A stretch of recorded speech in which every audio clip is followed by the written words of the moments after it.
Hi hello welcome to my channel anchor రచన.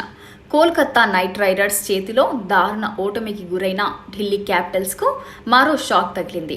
ఈ సీజన్లో Delhi Capitals రెండవసారి స్లో ఓవర్ రేట్ నమోదు చేయడంతో కెప్టెన్ రిషబ్ పంత్తో పాటు ఢిల్లీ జట్టుకు బీసీసీఐ జరిమానా విధించింది.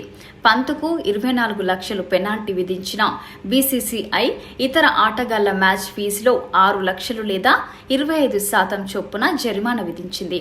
ఇంపాక్ట్ ప్లేయర్ అభిషేక్ పోరెల్కు కూడా ఈ పెనాల్టీ వరిస్తుందని బీసీసీఐ వెల్లడించింది. ఈ సీజన్లో ఢిల్లీ జట్టు స్లో ఓవర్ రేటుతో బౌలింగ్ చేయడం ఇది రెండవసారి. ఇంతకు ముందు విశాఖలోని చెన్నై సూపర్ కింగ్స్తో జరిగిన మ్యాచ్లోనూ ఢిల్లీ స్లో ఓవర్ రేటుతో బౌలింగ్ చేసింది. దీంతో రిషబ్ పంత్కు 12 లక్షలు జరిమానా విధించారు. ఆదివారం ముంబై ఇండియన్స్తో ఢిల్లీ క్యాపిటల్స్ తలపడనుంది. ఈ మ్యాచ్లోనూ ఢిల్లీ స్లో ఓవర్ రేటుతో బౌలింగ్ చేస్తే పంత్కు 100% మ్యాచ్ ఫీజును జరిమానా విధించడంతో పాటు మ్యాచ్ రిఫరీ విచక్షణ మేరకు ఒక మ్యాచ్ నిషేధం విధించే అవకాశం ఉంది.